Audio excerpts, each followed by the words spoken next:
नमस्कार, मैं ममता शर्मा आज आपको सवैये पढ़ाने जा रही हूँ। सवैये रसखान द्वारा रचित हैं। इनका मूल नाम सैयद इब्राहिम था।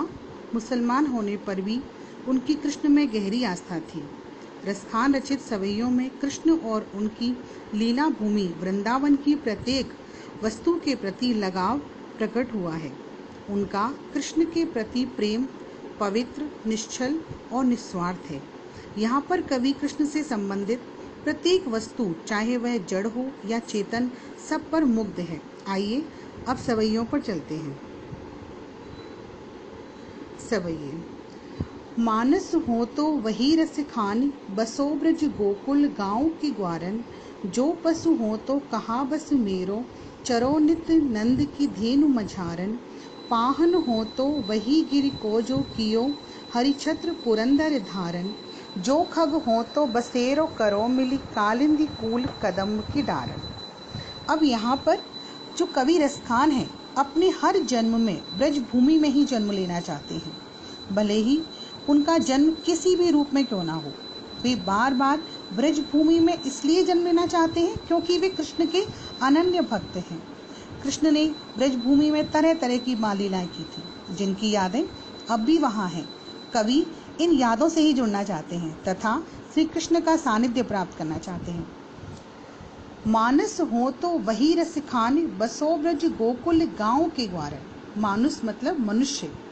तो यहाँ पर कवि क्या कह रहा है? मानुष मतलब मनुष्य कि हे प्रभु, यदि मैं मनुष्य बनूं तो बसो ब्रज, मैं वहीं बसूं ब्रज क्षेत्र में, गोकुल गांव के गोकुल गांव के ग्वारन मतलब ग्वाल बालों के बीच में ही बसूं। कि हे प्रभु, यदि आप मुझे मनुष्य का जन्म दें तो उस गोकुल गांव में ही दें, जिससे मैं उन गांव के ग्वालों के बीच में रह सकूं। जो पशु हो तो कहाँ बस मेरो, चरो नित नंद की धेनु मझारन। जो पशु का मतलब होता है, यदि मैं पशु बनूं तो कहाँ बस मेरो, तो मेरा बस तो नहीं चलेगा, क्योंकि पशु तो अपनी मर्जी से कहीं आ जा नहीं सकते, क्योंकि दूसरे लोगों का आधिपत्य होता है उन पर। जहाँ ले जाएगा व्यक्ति वहीं जाएंगे।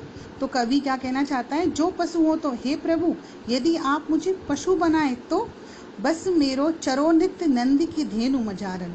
नंद मतलब नंद बाबा, नित मतलब प्रतिदिन, धेनु मतलब गाय और मझारन मतलब बीच में। तो हे प्रभु, यदि मेरा बस चलेगा तो मैं नंद बाबा की गायों के बीच में जाकर ही नित प्रति चरना पसंद करूंगा। पाहन हो तो वही गिरि को जो कियो, हरि छत्र पुरंदर धारन। हे प्रभु, पाहन मतलब पत्थर। हे प्रभु, यदि आप मुझे पत्थर बनाएं तो वही गिरी मतलब उसी गिरिराज पर्वत का पत्थर बनाएं जो कियो, हरि मतलब प्रभु ने, छत्र मतलब छाते के रूप में, पुरंदर मतलब इंद्र और धारण मतलब धारण किया था। तो उसी पर्वत का पत्थर बनाएं जो श्री कृष्ण ने छत्री के रूप में इंद्र का गर्व खंडित करने के लिए अपनी उंगली पर धारण किया था। जो खग हो तो बसेरो करो मिली, कालिंदी कूल कदम्ब की डारन। जो खग मतलब पक्षी। हे प्रभु, यदि आप मुझे पक्षी बनाएं तो बसेरो करो, मैं वहीं बसेरा करना चाहता हूँ। कहाँ पर? कालिंदी मतलब यमुना, कूल मतलब किनारा, और कदम की डारन मतलब कदम के पेड़ की डाल पर। तो हे प्रभु, यदि मैं पक्षी बनूं तो मैं यमुना किनारे कदम की पेड़ की डाल पर ही मेरा बसेरा हो। तो इसके आप कठिन शब्दों पर आ जाइए। मानुष मतलब मनुष्य, नित मतलब हमेशा, धेनु मतलब गाय, मझारन बीच में, बसेरो निवास करूं, कूल मतलब किनारा, पाहन पत्थर, छत्र छाता, पुरंदर इंद्र, खग पक्षी, कालिंदी यमुना, डारन मतलब शाखाएं या डालें, कुछ भी। अब आप दूसरे वाले सवैये पर आ जाइए। या लकुटियरु कामरिया पर, राज तिहुपुर को तज डारो। आठों सिद्ध नवो निधि के सुख, नंद की गाय चराए बिसारो। रसखान कबो इन आखिन सो, ब्रज के बन बाग तड़ाग निहारो। कौटिक एकल धोत के धाम, करील के कुंजन ऊपर वारो। अब यहाँ पर देखिए, कृष्ण जो है, कृष्ण रसखान के आराध्य हैं और अपने आराध्य की हर वस्तु को हर भक्त प्राप्त करना चाहता है। तो यहाँ रसखान भी कृष्ण की हर वस्तु को प्राप्त करना चाहते हैं और उस वस्तु के लिए वे अपना सब कुछ न्यौछावर करने को तैयार है। यहाँ कवि क्या कह रहे हैं, देखिए, या लकुटी अरु कामरिया पर, उस लकुटी मतलब लकड़ी और कामरिया मतलब कम्बल पर, राज मतलब राज और तिहु मतलब तीनों, पुर मतलब लोगों का, और तजी डारो मतलब त्याग करने को तैयार हूँ। कहने का मतलब है, यहाँ कवि कहना चाहते हैं कि वो भगवान की उस लकड़ी और इस कंबल पर, अगर मुझे भगवान की वो लकड़ी और कंबल प्राप्त हो जाए तो मैं तीनों लोगों का राज उस लकुटी और कामरिया पर छोड़ने को तैयार हूँ या न्यौछावर करने को तैयार हूँ। आठों सिद्धि नवो निधि के सुख, नंद की गाय चराए बिसारो। और मैं आठों सिद्धियाँ, नवो निधियाँ, 9 निधियाँ हैं, वो निधियाँ के सुख, उनके सारे उन सुखों को नंद की गाय चराए बिसारो।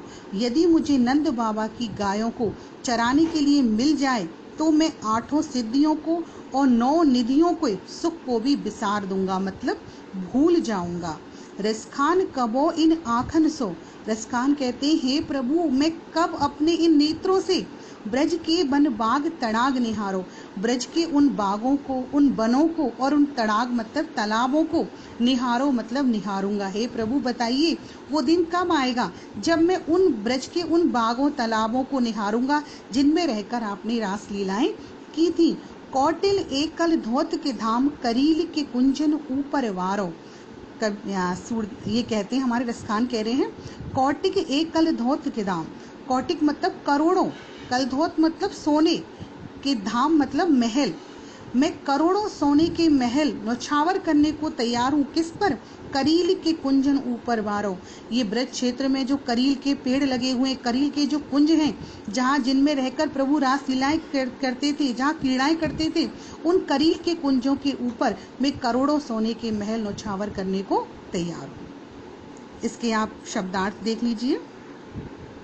लकुटी मतलब लाठी, कामरिया छोटा कंबल, तिहु तीनों, पूर्व नगर, तज डारो छोड़ दूंगा, कालधोत सोना, 9 निधि नवनिधियाँ, बिसारो मतलब भूलना, कबो कब, तड़ाग तालाब, कौटिक मतलब करोड़ों, कुंजन मतलब लताएं।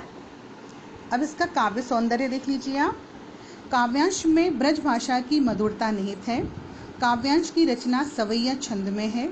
काव्यांश में सरलता व मधुरता का गुण विद्यमान है। कालिंदी कूल कदम्ब की डारन में अनुप्रास अलंकार है। धन्यवाद।